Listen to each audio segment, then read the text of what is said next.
Bismillahirrahmanirrahim. Allahu la ilaha illa huwal hayyul qayyum. Innal hamdalillah nahmaduhu wa nasta'inuhu wa nastaghfiruh wa na'udzu billahi min shururi anfusina wa sayyiati a'malina may yahdihillahu fala mudilla lahu wa man yudlil fala hadiya lahu asyhadu an la ilaha illallah wahdahu rabbi la syarika lahu wa asyhadu anna muhammadan abduhu wa rasuluhu alladzi la nabiyya ba'dah. Faqala Allah azza wa jalla ya ayyuhalladzina amanu taqullaha haqqa tuqatih wa la tamutunna illa wa antum muslimun.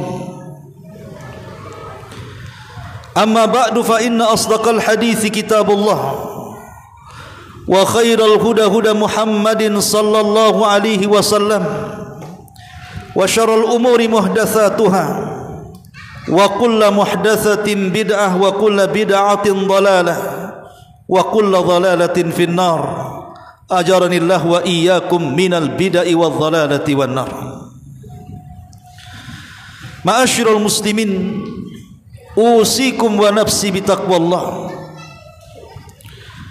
Jamaah sidang salat Jumat yang dimuliakan Allah Subhanahu wa taala. Sebagaimana biasa khatib sebelum menyampaikan khutbahnya mengingatkan tentang rukun Jumat, yaitu agar kita senantiasa meningkatkan ketakwaan kita di hari Jumat dan tak lupa memperbanyak salawat kepada Rasul kita Muhammad sallallahu alaihi wa ala alihi wasallam. Ma'asyiral muslimin, sidang jamaah Jumat yang dimuliakan Allah Subhanahu wa taala. Di dalam sejarah yang disebutkan dalam hadis-hadis yang sahih, di antaranya Al-Imam Ahmad dalam musnadnya dan juga Imam Bukhari menyebutkan riwayatnya dalam kitabnya Adabil Mufrad dari sahabat Abdullah Ibnu Amr ibn As radhiyallahu anhu. Nabi sallallahu alaihi wasallam bersabda, "Lamma hadarathu Nabiullah Nuh alaihi salam al-wafatu." Ketika Nabiullah Nuh alaihi salatu wassalam menjelang ajalnya, faqala libnihi, maka dia berkata kepada anaknya, di antara wasiatnya adalah, inni qasun alaikal wasiyah, wahai putraku, aku ingin berwasiat kepadamu satu wasiat. Amuruka bisnataini wa anhaka anisnataini, aku perintahkan engkau dengan dua perkara dan aku larang engkau dengan dua perkara. Kemudian Nuh alaihi salam mengatakan, amuraka bila ilaha illallah walau anna as-samawati sab'i wal aradina sab'i kanat fi kifatin wa la ilaha illallah fi kifatin malat bihinna la ilaha illallah. Aku wasiatkan kepadamu wahai putraku dengan kalimat la ilaha illallah. Karena kalau seandainya langit yang 7 lapis serta bumi yang 7 lapis itu ditaruh di satu neraca, kemudian la ilaha illallah ditaruh di neraca satunya dalam timbangan, maka la ilaha illallah lebih berat dibandingkan langit dan bumi. Walau anna samawati sab'i wal aradina sab'i kunna halaqatan mubhamatan laqasamat bihinna la ilaha illallah. Kalau andai kata langit yang 7 lapis itu, kemudian bumi yang 7 lapis itu dilingkari dengan cincin yang sangat kokoh dan tidak bisa ditembus apapun, apabila la ilaha illallah menembusnya, tentu keduanya akan pecah dan retak. Kemudian Nuh juga menasihatkan kepada putranya agar memperbanyak ucapan subhanallah wa bihamdi, fa innaha salatu kulli syai'in wa biha yurzaku kulli syai'in. Karena kalimat subhanallah wa bihamdi adalah kalimat semua doa makhluk-makhluk Allah, dan dengan kalimat itu makhluk Allah diberikan rizki Allah subhanahu wa ta'ala. Kemudian Nuh mengatakan, wa anhaka an isnataini, aku larang engkau dengan dua perkara. Yang pertama anis syirki, agar jauhi kesyirikan, dan yang kedua anil kibri, jauhi kesombongan. Ma'asyiral muslimin, sidang jamaah Jumat yang dimuliakan Allah subhanahu wa ta'ala, inilah wasiat Nuh alaihi salam kepada putranya, di mana Nuh alaihi salatu wasallam berwasiat dengan dua perkara yang diperintahkan Allah dan dua perkara yang dilarang Allah subhanahu wa ta'ala. Adapun yang diperintahkan, agar kita senantiasa mengucapkan kalimat tauhid la ilaha illallah, karena kalimat inilah yang menjadikan kita masuk ke dalam Islam. Kalimat inilah yang membuat kita hidup. Kalimat inilah yang membuat kita berjuang. Kalimat inilah yang Allah mengutus para utusannya. Kalimat ini pula Allah turunkan kitab-kitabnya. Dan kalimat ini pula yang membuat kita berperang bersama orang-orang kafir.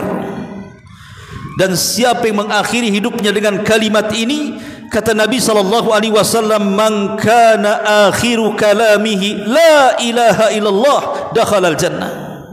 Siapa yang mengakhiri hidupnya dengan mengucapkan kalimat la ilaha illallah, maka dipastikan dia masuk surga. Makanya Nabi SAW merintahkan kita, apabila ada orang yang sedang sakaratul maut, kata Nabi SAW, lakinu mautakum bila ilaha illallah, ejahkan orang yang sedang sakarat itu dengan kalimat la ilaha illallah. Ma'asyiral muslimin, jamaah Jumat yang dimuliakan Allah subhanahu wa ta'ala, kalimat la ilaha illallah adalah kalimatut taqwa. Kalimat la ilaha illallah adalah kalimatut taqwa, kalimat taqwa. Dan kita tahu bahwa apabila hati kita dipenuhi dengan la ilaha illallah, keyakinan bahwa tidak ada sesembahan yang berhak disembah kecuali Allah subhanahu wa ta'ala, maka kalimat ini akan menggerakkan seluruh badan kita, sehingga lisan kita tidak mengucapkan kecuali yang baik. Gerakan badan kita tidak mungkin digerakkan kecuali kepada yang baik-baik, karena takwa itu yang menggerakkan semuanya. Ma'asyiral muslimin, sidang jamaah Jumat yang dimuliakan Allah subhanahu wa ta'ala, di zaman Nabi SAW ada seorang sahabat namanya Usamah ibnu Zaidin radhiyallahu an. Ketika dalam peperangan dia hendak membunuh seorang Yahudi, tiba-tiba Yahudi ini mengucapkan kalimat la ilaha illallah, tapi tetap Usamah membunuhnya karena dia Yahudi. Sampailah kemudian kabar ini kepada Nabi SAW. Maka Nabi SAW marah kepada sahabat Usamah dan mengatakan, ya Usamah, aqatalta man qala la ilaha illallah? Apakah engkau sudah membunuh orang yang mengucapkan kalimat la ilaha illallah? Maka Usamah mengatakan, iya wahai Rasul, sesungguhnya dia mengucapkan kalimat itu bukan karena ikhlas ingin masuk Islam, tapi dia mengucapkan kalimat itu karena takut pedangku. Maka Nabi SAW mengatakan, afala syaqaqta an qalbah ya Usamah? Hei Usamah, apakah engkau sudah membelah dadanya sehingga kau tahu isi hatinya? Apakah dia mengucapkan kalimat itu karena ingin masuk Islam ataukah karena takut kepada pedang? Maka Usamah terdiam sampai Nabi SAW mengatakan, ya Usamah, bagaimana dengan la ilaha illallah? Kelak pada hari kiamat ketika dia datang menghadap Allah, kemudian mengatakan engkau membunuh orang yang mengucapkannya. Maka Usamah menangis dan mengatakan, kata Usamah ibn Zaid, laiti aslamtu yaumaidin, duhai kiranya aku baru masuk Islam kala itu karena takut dimarahi Nabi SAW. Lihatlah bagaimana agungnya kalimat la ilaha illallah. Bagaimana Nabi SAW membela orang Yahudi yang bisa saja saat berperang dia menipu kaum muslimin dengan mengucapkan kalimat la ilaha illallah supaya dia tidak dibunuh. Tetapi Nabi SAW melihat dohir manusia. Ketika dia mengucapkan kalimat itu, berarti tidak boleh darahnya ditumpahkan, tidak boleh hartanya diambil, tidak boleh kehormatannya dirobek. Ma'asyiral muslimin, sidang jamaah Jumat yang dimuliakan Allah Subhanahu wa taala, itulah kalimatut tauhid. Kemudian yang kedua, Nabi SAW memerintahkan Nabi Nuh alaihi salam memerintahkan kepada putranya agar memperbanyak ucapan subhanallah wa bihamdi, karena itu doa seluruh makhluk yang Allah ciptakan di alam semesta ini. Tidak ada satupun makhluk kecuali bertasbih. Gunung bertasbih, lautan bertasbih, langit bertasbih, bumi bertasbih, hewan bertasbih. Tidak ada satupun ciptaan Allah kecuali bertasbih kepada Allah Subhanahu wa taala. Sebagaimana Allah mengatakan, wa min syai'in illa yusabbihuna bihamdi walakin la tafqahuna tasbihahum. Tidak ada makhluk yang diciptakan Allah Subhanahu wa taala kecuali mereka bertasbih, tetapi engkau tidak tahu bagaimana tasbih mereka. Tapi intinya mereka bertasbih. Karena dengan tasbih itulah maka Allah Subhanahu wa taala menurunkan rizki kepada seluruh makhluk-makhluknya. Kalau bukan karena tasbih para makhluk kepada Allah Subhanahu wa taala, tentu Allah tidak akan menurunkan rizki kepada mereka. Karena di sini Nuh alaihi salam mengatakan putranya, wa biha yurzaku kulli syai'in. Dengan kalimat itu kita diberikan rizki, segala sesuatu diberikan rizki. Makanya Nabi SAW senantiasa membaca kalimat tasbih dan tahmid, baik selepas salat wajib, baik sebelum tidur. Digunakan oleh Nabi SAW untuk berzikir kepada Allah Subhanahu wa taala, ataupun di pagi dan petang. Nabi SAW senantiasa bertasbih dan bertahmid.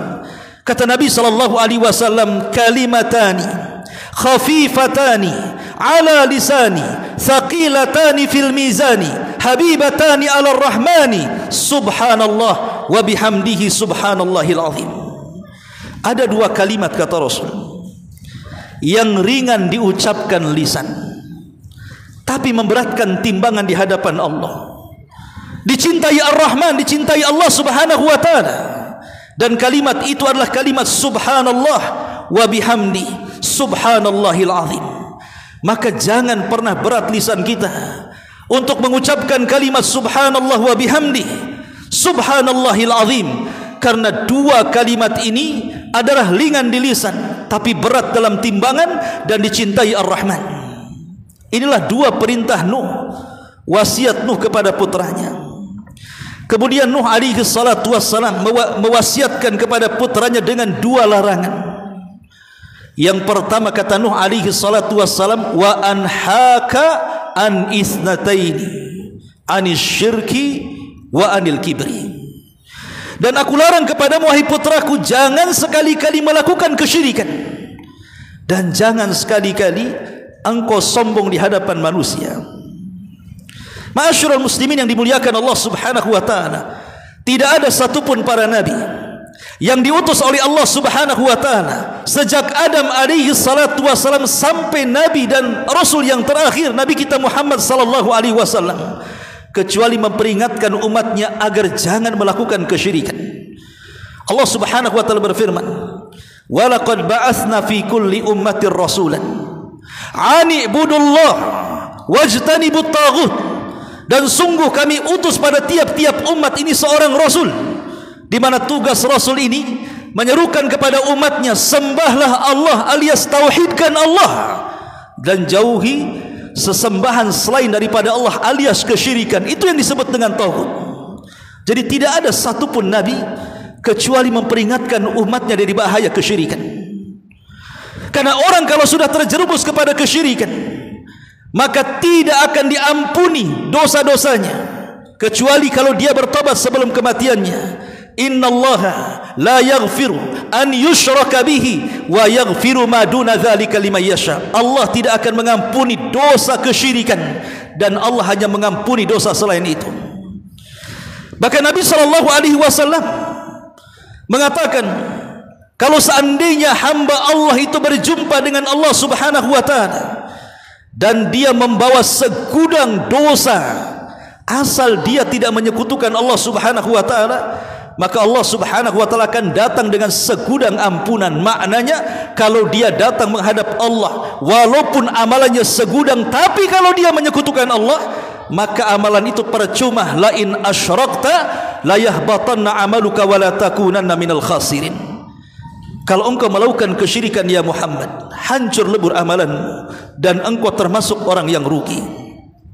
Kalau seorang nabi saja yang jelas-jelas diampuni dosanya yang telah, yang sedang dan yang akan datang, seperti Rasul kita Muhammad sallallahu alaihi wasallam, sampai melakukan kesyirikan, maka Rasul pun tidak selamat.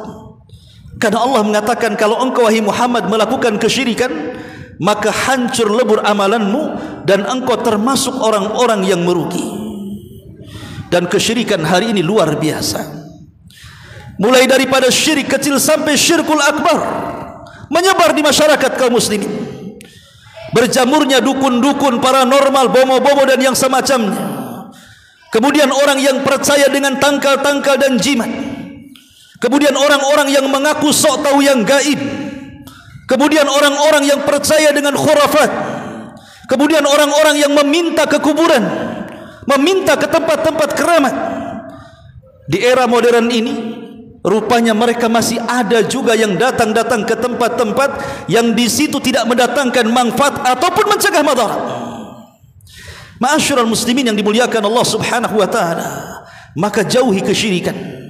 Sampai-sampai Luqmanul Hakim mengatakan kepada anaknya, "Ya bunayya la tusyrik billahi inna syirka la zulmun adzim." Wahai putraku, jangan melakukan kesyirikan, karena syirik itu sezalim-zalimnya kezaliman.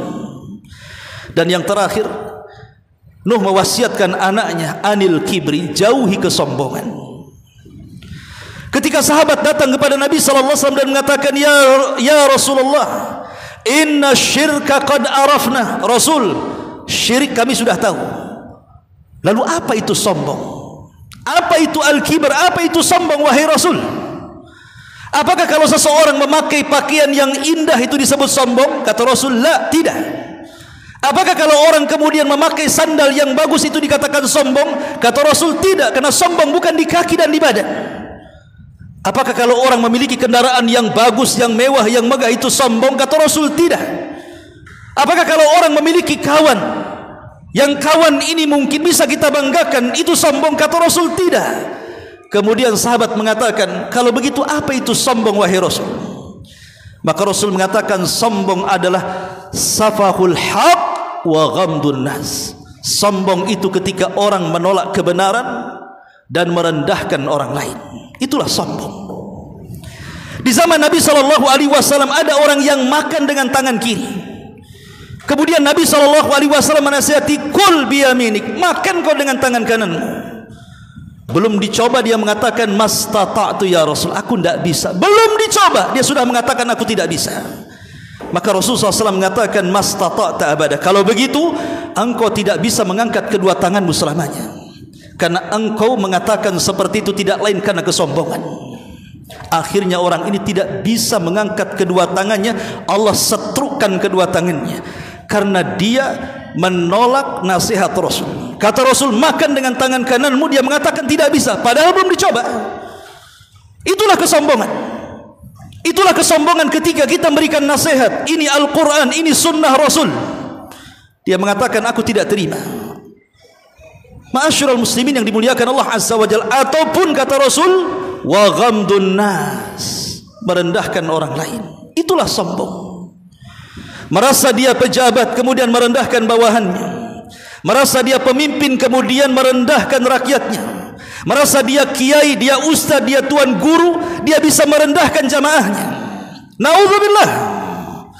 Ma'asyiral muslimin yang dimuliakan Allah Azza wa Jalla, Islam tidak pernah membeda-bedakan siapapun. Islam adalah agama yang menyamakan siapapun.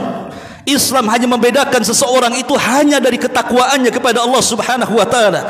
Kata Nabi sallallahu alaihi wasallam, la fadla bainal arabi wal ajam walal aswad 'alal ahmar illa bitaqwallah. Tidak ada bedanya. Anda kulit hitam, Anda kulit merah, Anda kulit putih, Anda Arab atau Anda non-Arab, semuanya sama di hadapan Allah. Yang membedakan adalah ketakwaan dia kepada Allah Subhanahu wa taala. Inna akramakum indallahi atqakum. Sesungguhnya orang yang paling mulia di antara kalian adalah orang yang bertakwa kepada Allah Subhanahu wa taala. Aqulu ma tasmaun, aqulu qauli hadza wastaghfiruhu innahu huwal ghafurur rahim.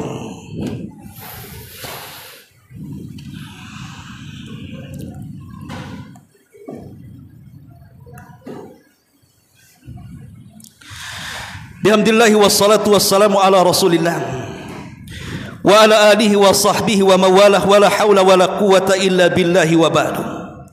Ma'asyiral muslimin, ittaqullaha haqqa tuqatih wa la tamutunna illa wa antum muslimun. Dari uraian pada khutbah pertama, kita tahu bahwa pentingnya wasiat sebelum kematian kita. Apalagi sebelum mati kita memiliki hutang kepada si fulan atau kepada si alan. Kita memiliki janji kepada si fulan ataupun si alan. Maka wajib kita berwasiat. Katakan kepada anak kita sebelum mati kita bahwa saya punya hutang kepada fulan dan fulan, tolong bayar. Aku pernah berjanji ini dan itu, aku pernah bernazar ini dan itu. Maka wasiat seperti ini hukumnya wajib. Tapi di sana ada wasiat sunnah. Berwasiat kepada keluarganya sebelum matinya agar jangan sampai meninggalkan salat, agar jangan sampai meninggalkan amal saleh. Sebagaimana Nabi SAW saat detik-detik wafatnya, Rasul SAW berwasiat kepada kita, as-salatu salah wa ma malakat aimanukum. Jaga salat, jaga salat. Jaga oleh kalian salat, jaga oleh kalian salat. Sampai-sampai Umar bin Khattab radhiyallahu an juga berwasiat sebelum wafatnya, mengatakan kepada seseorang, la hadda fil Islam liman tarakas salat. Tidak ada bagian dalam Islam bagi orang yang meninggalkan salat. Maka berwasiatlah kepada anak-anak kita dengan wasiat yang baik sebelum kematian kita. Karena terkadang wasiat itu akan terngiang-ngiang di anak kita kalau dia sudah dewasa, bahwa ayahnya pernah menasihati agar dia tidak boleh meninggalkan salat, agar dia senantiasa bersedekah, agar dia senantiasa menjadi anak baik. Wasiatkan dari sekarang supaya itu akan menjadikan baik keturunan kita. Mudah-mudahan khutbah yang singkat bermanfaat. Innallaha wa malaikatahu yusalluna 'alan nabi. Ya ayyuhalladzina amanu sallu 'alaihi wa sallimu taslima. Allahumma ighfir lil muslimina wal muslimat wal mu'minina wal mu'minat al ahya'i minhum wal amwat innahu ya qadiyal hajah. Allahumma nas'alukal jannah wa ma qarraba ilaiha min qawli wa amal wa na'udzubika min sakhatika wan nar. Allahumma inna nas'alukal huda wat tuqa wal afafa wal ghina. Allahumma nas'alukal huda wat tuqa wal afafa wal ghina. Rabbana la tuzigh qulubana ba'da idh hadaitana wa hab lana min ladunka rahmatan innaka antal wahhab. Rabbana atina fid dunya hasanah wa fil akhirati hasanah wa qina adzaban nar. Wa sallallahu ala sayyidina Muhammadin wa ala alihi wa sahbihi ajmain. Ibadallah, innallaha ya'muru bil adli wal ihsan wa ita'i dzil qurba wa yanha 'anil fahsya'i wal munkari wal baghi ya'idukum la'allakum tadhakkarun. Qumu lis salah fa inna as-salata tanha 'anil fahsya'i wal munkar wa la dzikrullahi akbar ya arhamar rahimin.